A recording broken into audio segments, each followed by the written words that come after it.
Irmãos, eu quero dar sequência hoje, falar um pouco sobre nós estamos falando sobre a Confissão de Fé Batista, 1689, e nós estamos no capítulo 8, quando fala de Cristo, o único mediador, ou Cristo o mediador, como único.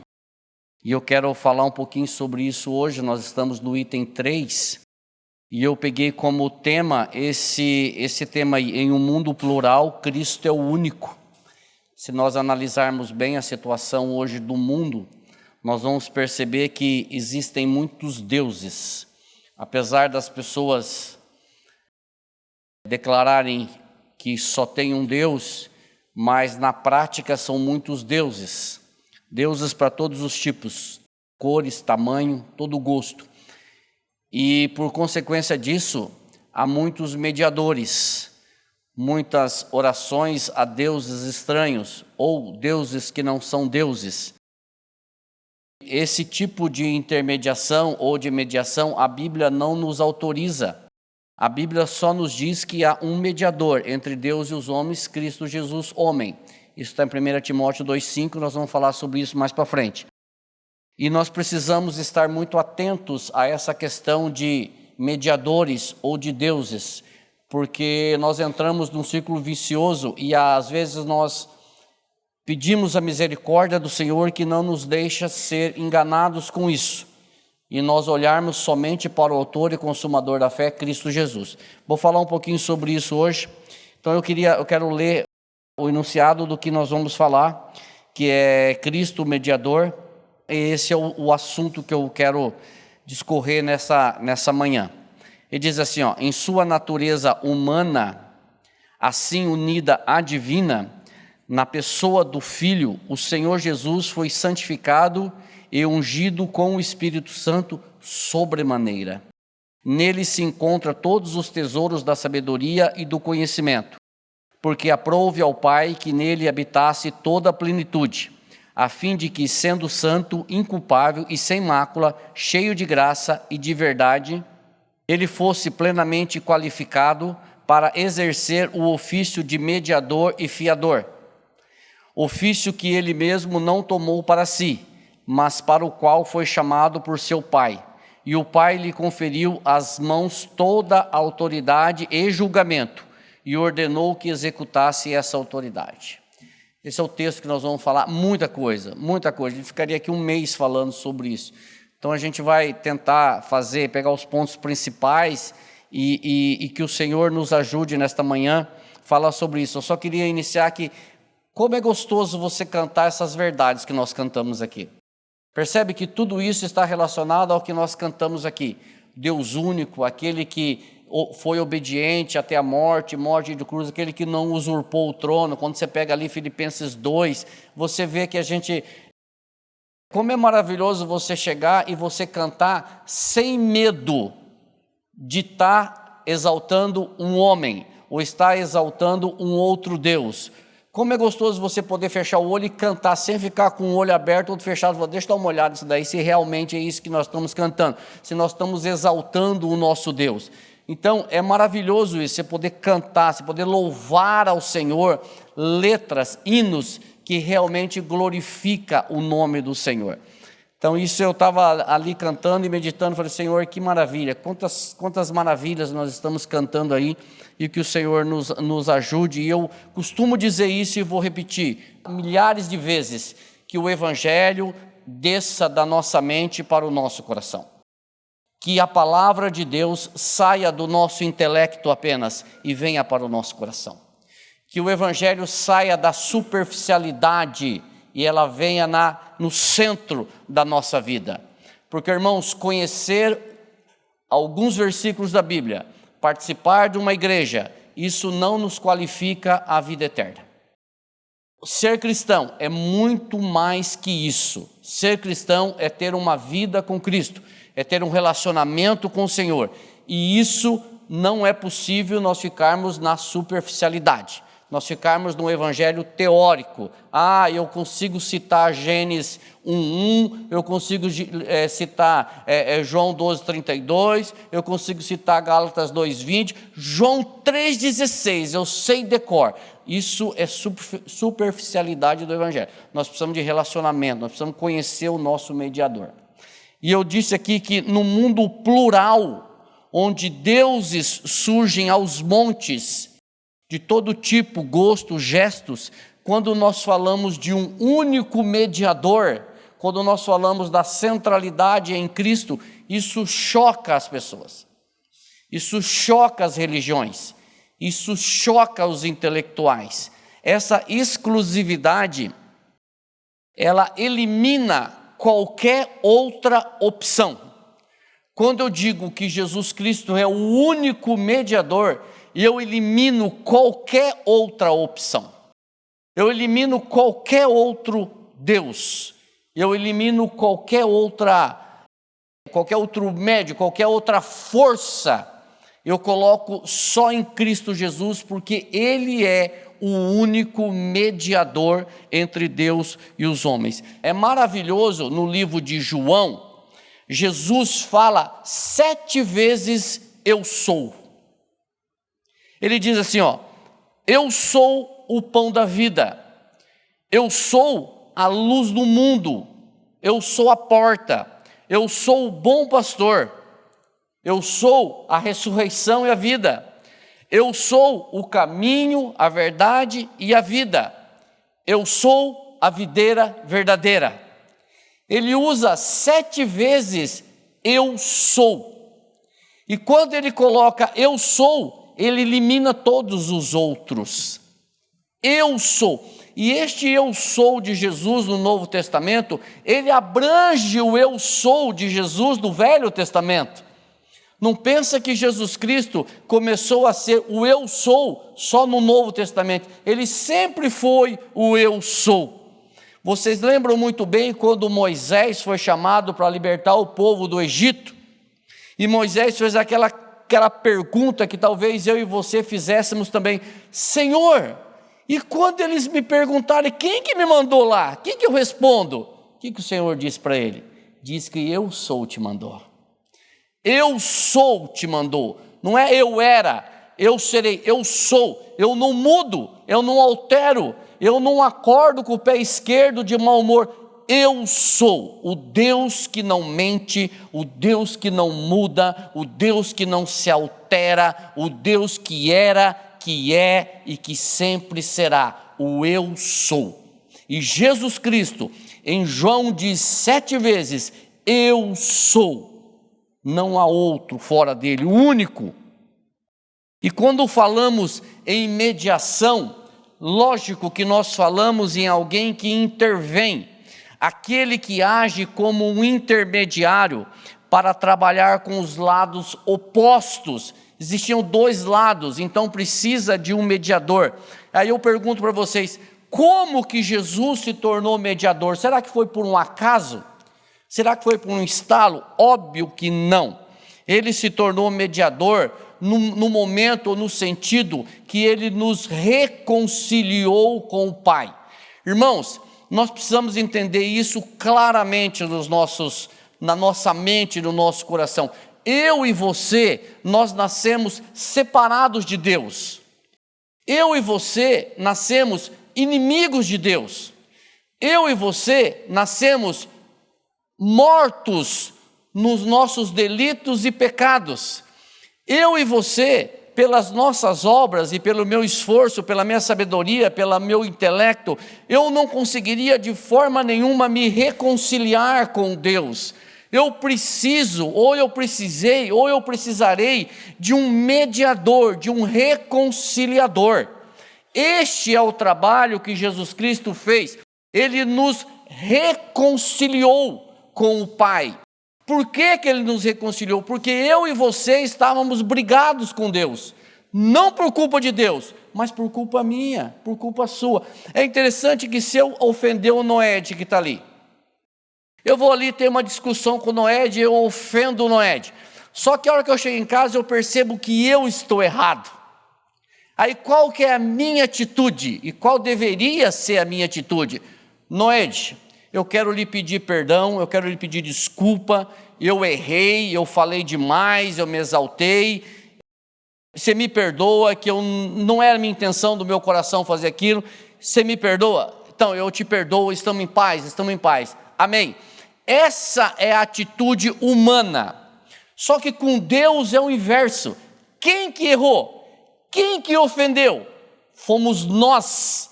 E quem que buscou reconciliação? Foi Ele.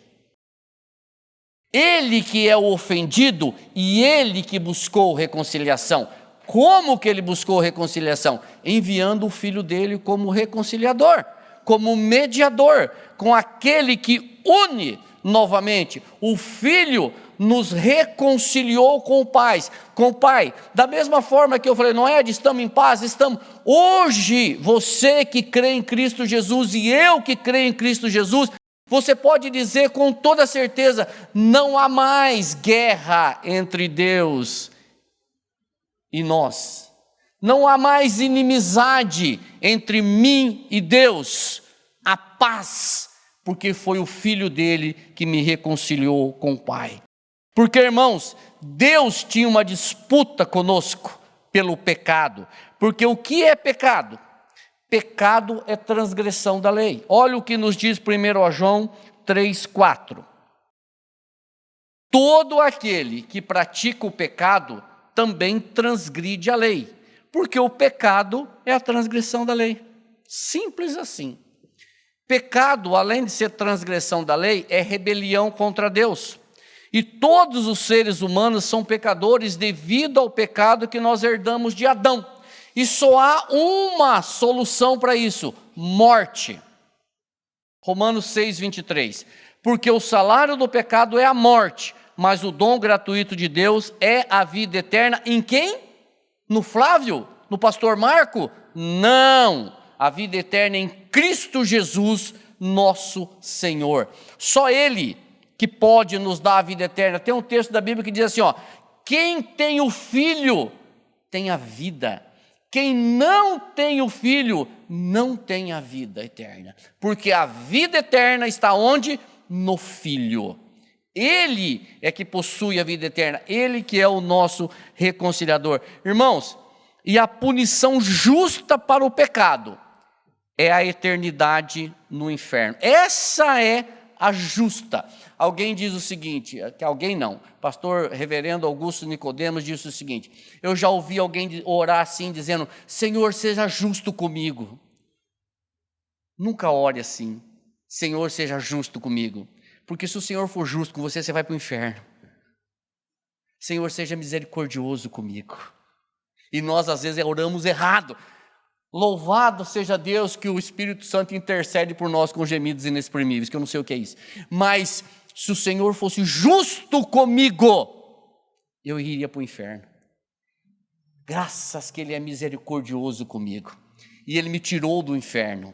Está me levando para a vida eterna com Ele. Graças a Deus. Por meio de quem? Do único mediador que é Cristo Jesus.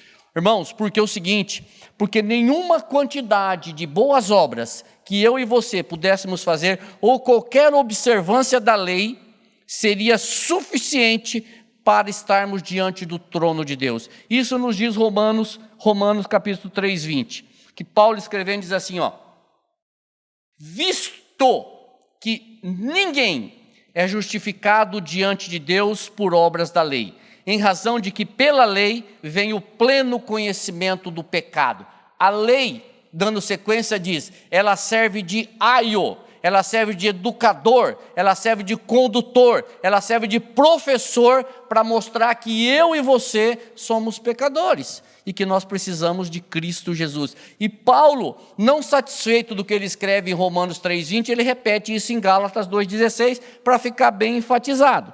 Ele diz assim, sabendo, aqui ele melhora o texto, ele diz, saibam disso, sabendo contudo, que o homem não é justificado por obras da lei, e sim mediante a fé em Cristo Jesus, também temos crido em Cristo Jesus, para que fôssemos justificados pela fé em Cristo, e não por obras da lei, pois por obras da lei ninguém será justificado.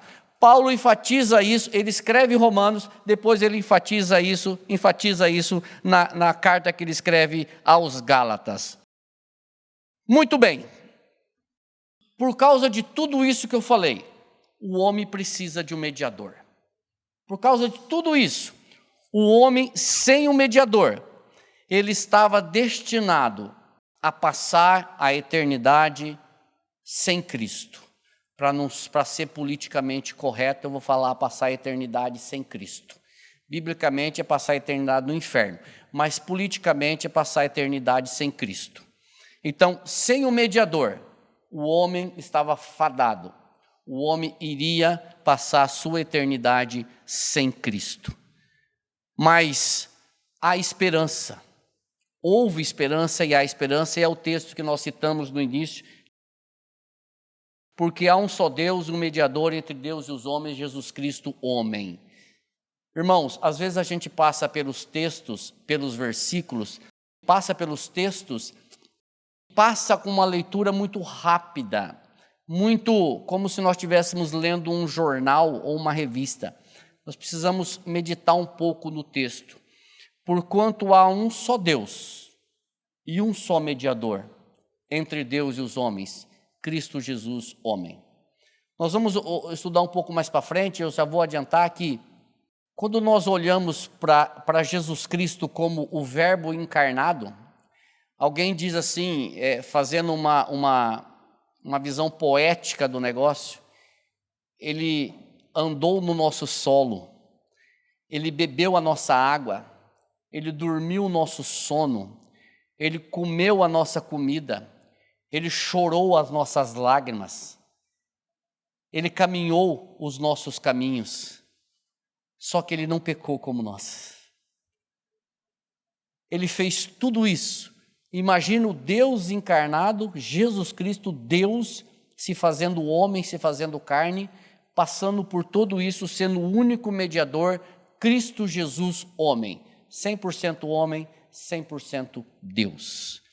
Isso foge à minha compreensão, mas é maravilhoso, porque está na palavra de Deus. Irmãos, Jesus representa aqueles que colocam, ou aqueles que colocaram a confiança diante do trono da graça. Outra coisa maravilhosa que nós não podemos esquecer é que Ele intercede por nós. Da mesma forma que eu estou olhando o Leandro ali, vou fazer uma comparação. Da mesma forma que um advogado chega diante do juiz e diz: meritíssimo, o meu cliente é inocente de todas essas acusações. O Senhor Jesus faz a mesma intercessão.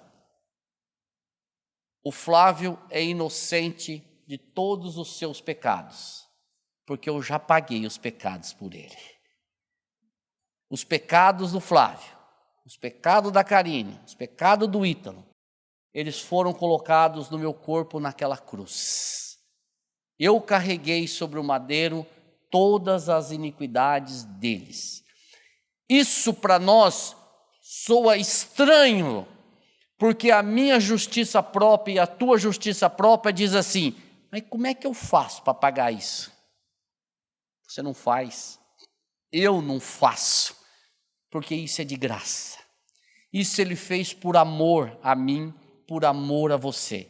Sabe o que você merece disso? Nada, porque nada nós merecemos. Só que o Senhor fez isso, levou sobre si todos os nossos pecados, para que eu pudesse chegar aqui hoje para você e dizer assim: se você crê nele como teu Salvador e o teu Senhor, você pode dizer aos quatro cantos: eu sou salvo.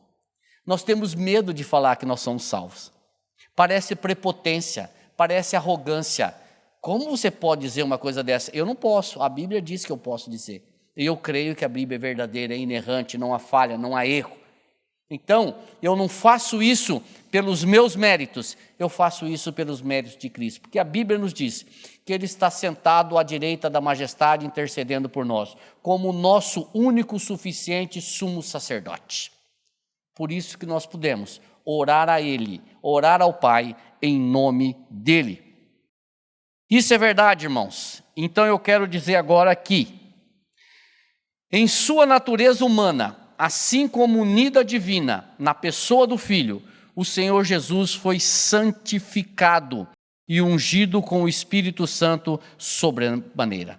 Como eu já disse, ele é 100% homem, 100% Deus. Ou melhor, 100% Deus, 100% homem. A humanidade plena e a divindade plena, as duas naturezas numa única pessoa. E aonde que a gente vê isso? Nós vemos isso na Bíblia, no livro de João, capítulo 1, versículo 1 e versículo 14. Olha o que diz, João 1:1, primeiro. No princípio era o verbo, algumas traduções dizem que é o Logos, Cristo. O verbo estava com Deus, e o verbo era Deus. E quem nós estamos falando? Nós estamos falando de Jesus Cristo. Olha, diz o 14, e o verbo se fez carne e habitou entre nós. O Deus Todo-Poderoso, o pastor Glênio tem uma expressão que eu acho fantástica, muito boa, e exemplifica. Ele diz assim, Cristo vestiu uma pele humana. O Deus Todo-Poderoso vestiu uma pele humana e habitou entre nós. E habitou entre nós. Esse é o Senhor. E Pedro, pregando a Cornélio lá em Atos capítulo 10, e todos os que estavam na casa dele, ele fala sobre essa unção que o Senhor derramou do Espírito Santo sobre o Jesus. Atos capítulo 10, versículo 37 e 38, vós conheceis a palavra que se divulgou por toda a Judéia, tendo começado desde a Galileia, depois do batismo que João pregou, como Deus ungiu a Jesus de Nazaré com o Espírito Santo e com poder, o qual andou por toda parte fazendo bem e curando a todos os oprimidos do diabo, porque Deus era com ele.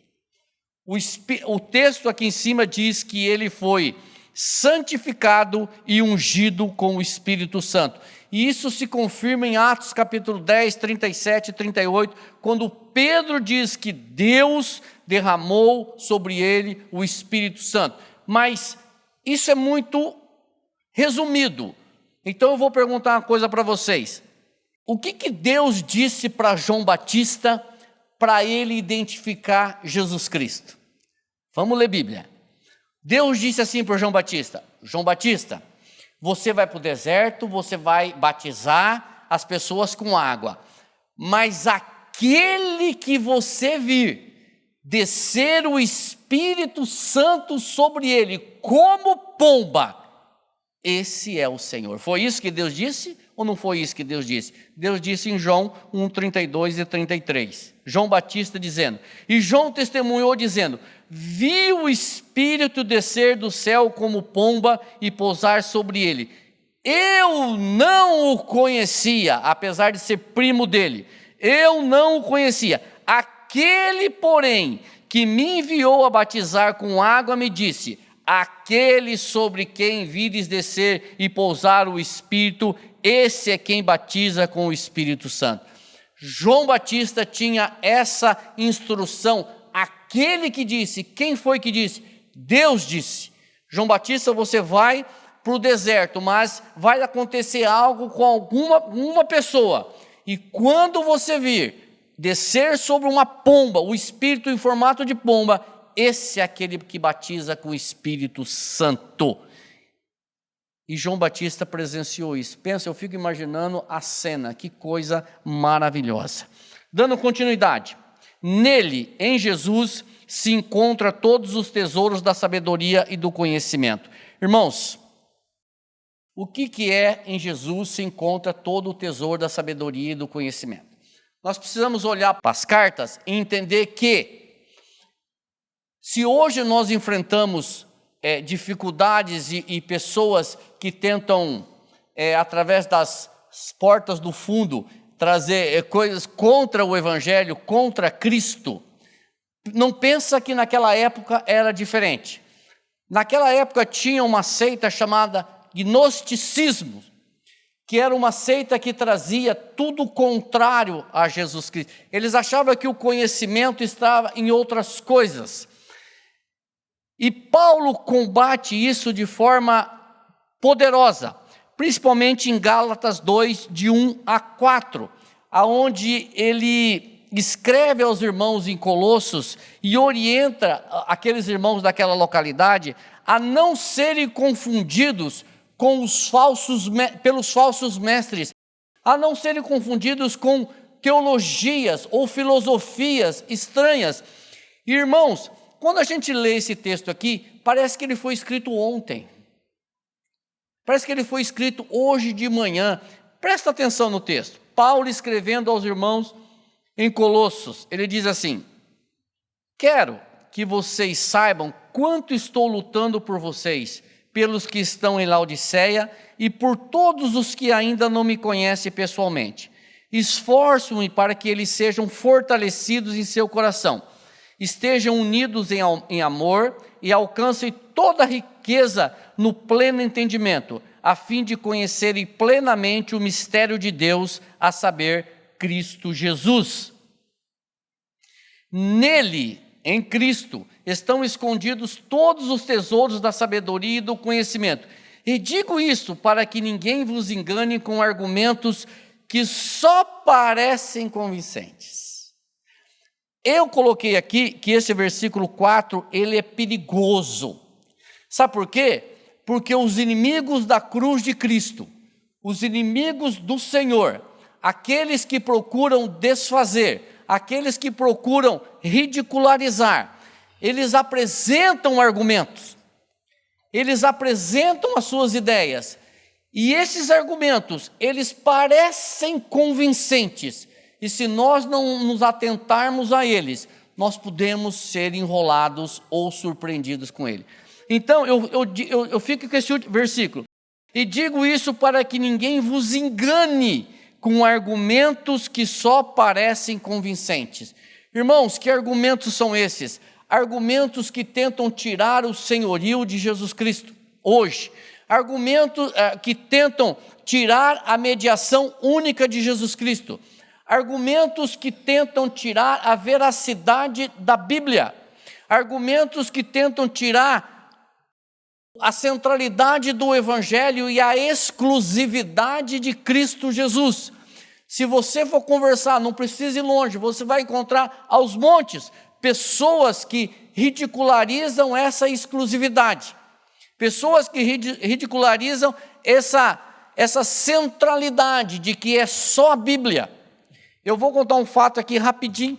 No seminário, fazendo o seminário, chegou um pastor para nós, e disse assim para nós na sala: vocês acreditam em Torre de Babel? Como assim? Você acredita em Éden, Jardim do Éden? Você acredita em Adão e Eva? Dilúvio? É claro que eu acredito. Isso é tudo mito. Isso é tudo mentira. Tudo história da carochinha. No seminário. Se no seminário isso acontece, o que acontece aqui na rua? Muito piores. Só que é o seguinte: se você não conhecer o teu verdadeiro Deus, e você der ouvido a essas coisas, os argumentos parecem convincentes. Por isso que a gente fica em Cristo Jesus. Segunda parte: porque aprouve ao Pai que nele habitasse toda a plenitude, a fim de que, sendo santo, inculpável e sem mácula, cheio de graça e de verdade, ele fosse plenamente santificado para exercer o ofício de mediador e fiador, ofício que ele mesmo não tomou para si, mas para o qual foi chamado por seu Pai. E o Pai lhe conferiu às mãos toda a autoridade e julgamento, e ordenou que executasse essa autoridade. Irmãos, a plenitude do Senhor. Aprouve a Deus que nele habitasse toda a plenitude. Eu vi aqui, o que significa plenitude? Eu fui buscar no dicionário normal, que significa... Por que foi da vontade de Deus habitar em Cristo toda a plenitude? O que significa plenitude? Significa estado do que é pleno, completo, sem restrição, perfeição, cheio, inteiro. Então foi da vontade de Deus que habitasse em Cristo Jesus toda a plenitude. Os mistérios divinos são encontrados em Cristo porque Ele é o Deus encarnado. E como Deus encarnado, 100% homem, 100% Deus, Ele sendo santo, inculpável e sem mácula, cheio de graça e de verdade, ele foi plenamente qualificado para exercer o ofício de mediador e fiador. Quando nós olhamos para Hebreus 7:26, diz assim: com efeito nos convinha um sumo sacerdote, assim como este, santo e culpável, sem mácula, separado dos pecadores e feito mais alto do que os céus. Ou seja, o que é que o texto está dizendo? Nós precisamos voltar para o Velho Testamento para entender isso. Nós precisamos entender, voltar para o sumo sacerdote, para o sacrifício que era feito. O sacrifício ele precisava ser um animal sem defeito. O sacrifício era feito pelos sacerdotes da tribo de Levi. Só que esses sacerdotes, apesar de serem separados para oferecer o sacrifício, eles tinham as suas falhas, eles tinham os seus pecados. E esses sacerdotes, por mais escolhidos que fossem, eles apontavam para o sacrifício de Cristo Jesus na cruz. O sacrifício deles não era sacrifício perfeito, eles não eram inculpáveis, eles não eram sem máculas, e eles não eram separados dos pecadores, feito mais alto do que os céus. Somente Cristo, que é o sumo sacerdote, sem pecado, sem mácula, separado dos homens, pode fazer isso. Somente Cristo fez isso. E Cristo não matou um bode, Cristo não matou um touro, ele não ofereceu um sacrifício com o sangue de animais, ele ofereceu o sacrifício com o seu próprio sangue. Por isso que o sacrifício de Jesus Cristo é único, verdadeiro, insubstituível, porque ele é o Senhor dos senhores, Rei dos reis, ele apresenta um sacrifício único com o seu próprio sangue, ele é inculpável, ele é santo, ele é sem mácula e ele é separado dos homens. E aí eu dou a notícia para vocês, ele é o nosso mediador, irmãos. Ele é o nosso mediador. E para nós entendermos um pouco melhor isso, eu vou para Hebreus 8:1. Ora, o essencial das coisas que temos dito é que possuímos tal sumo sacerdote, que se assentou à destra do trono da majestade nos céus, como ministro do santuário e do verdadeiro tabernáculo que o Senhor erigiu, não o homem. Mais uma coisa maravilhosa, depois que Cristo ofereceu o sacrifício, ele subiu aos céus, isso está no livro de Atos, e ele está sentado à destra da majestade, ou seja, o que ele está fazendo lá? Ele está esperando os inimigos dele serem colocados debaixo dos seus pés, diz a palavra. Ele está ao lado da majestade, fazendo o quê? Dormindo numa rede? Não, intercedendo por nós. Fazendo a mesma expressão que eu usei ali, o doutor Leandro. Senhor, o Noed não é mais culpado, porque eu já paguei pelo pecado do Noed. Eu já derramei o meu sangue pelo pecado do irmão e da irmã. É isso que ele está fazendo, intercedendo por nós, até o dia que ele voltar a buscar a igreja, ou o dia que nós morrermos e formos nos encontrar com ele na vida eterna. E o Pai lhe conferiu às mãos toda a autoridade e julgamento, e ordenou que executasse essa autoridade. Você sabia que o julgamento será feito pelo Filho? Vamos ler aqui João 5, 22, 26. E o Pai a ninguém julga, mas ao Filho confiou todo o julgamento. 26. Porque assim como o Pai tem vida em si mesmo, também concedeu ao Filho ter vida em si mesmo, e lhe deu autoridade para julgar, porque é o Filho do homem. Eu quero projetar mais dois textos. Mateus 28, 18, que diz assim: Jesus, aproximando-lhe, falou-lhes, dizendo: toda autoridade me foi dada nos céus e na terra. E Atos 2,36, Pedro pregando diz: esteja absolutamente certa, pois, toda a casa de Israel, de que a este Jesus que vós crucificaste, Deus o fez Senhor e Cristo. Aqui eu quero terminar dizendo o seguinte: eu não sei vocês, mas quando eu olho para esses versículos, irmãos, a minha perna chega a tremer. A minha perna chega a fazer que nem o rei Beltesazar, lá no Velho Testamento, o joelho bate um no outro. eu tremo de medo disso daqui. De medo não, de reverência. Eu fico assustado quando eu vejo pessoas desafiando o poder do Senhor. Eu fico assustado quando eu vejo pessoas ridicularizando o poder de Cristo, a autoridade de Cristo.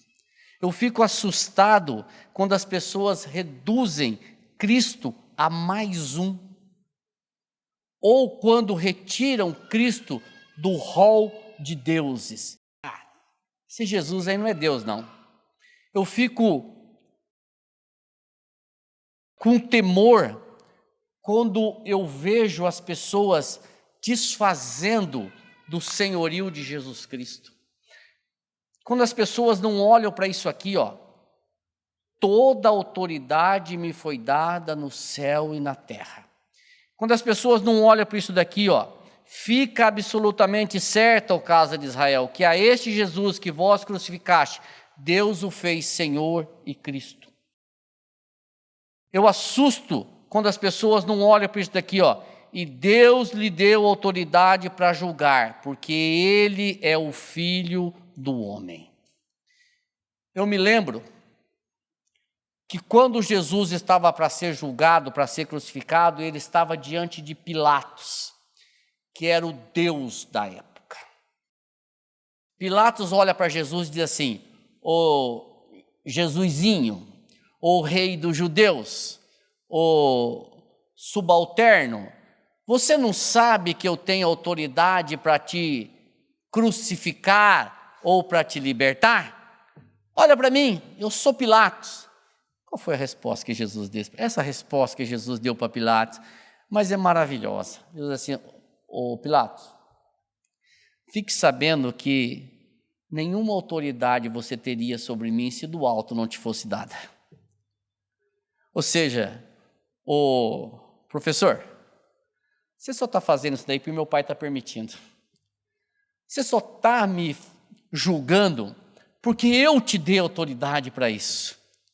Eu me lembro quando Pedro meteu a espada na orelha direita de Malco, quando Jesus ia ser preso. Jesus falou: ô Pedrão, bota essa espada na bainha, meu filho, porque eu poderia clamar ao meu pai, ele mandaria aqui algumas legiões de anjos. Ou você acha que eu não poderia fazer isso? Ou seja, se está acontecendo isso, é para que se cumpra a palavra do Senhor. Por isso, irmãos, eu fico, quando eu vejo esses versículos, eu fico com temor. Jesus reconhecia o plano soberano de Deus, que incluía até mesmo a perversidade de seus acusadores e covardia de Pilatos. Para terminar, no livro de Mateus, nós percebemos Jesus se colocando superior a 3 situações. Primeira, ele diz assim, quando os caras começaram a questionar sobre o templo, ele diz assim: aqui está quem é maior do que o templo. O que ele está dizendo com isso? Aqui está quem é maior do que o centro da adoração de vocês. Eu sou o centro da adoração e não o templo. Segunda declaração: aqui está quem é maior do que Jonas. Por que isso? Porque o que representa o exemplo de Jonas? A morte e ressurreição de Jesus Cristo. Os 3 dias que Jonas ficou no ventre do peixe representa os 3 dias da morte e ressurreição de Cristo. E por fim, aqui está quem é maior do que Salomão. O que representa isso? Quem foi Salomão? O homem mais sábio da terra. Em Cristo estão todas as sabedorias e todos os tesouros. Ou seja, em Salomão estava a sabedoria. Cristo é maior do que Salomão. Cristo é o Senhor da sabedoria. Então, irmãos, que esta passagem, que esta mensagem sobre a mediação única de Jesus Cristo, eu repito, ela saia da nossa superficialidade e ela desça no centro do nosso coração. Não há outro mediador entre Deus e os homens. Apesar das pessoas orarem aos santos, orarem aos patriarcas, orarem aos apóstolos, apesar de as pessoas canonizarem homens e mulheres a santos por causa de milagres, e homens e mulheres se dobrarem diante de essas pessoas e orarem a eles, pedindo mediação, não há outro mediador entre Deus e os homens, a não ser Cristo Jesus, homem. Amém? Que o Senhor nos abençoe e que esta mensagem verdadeiramente faça guarida nos nossos corações.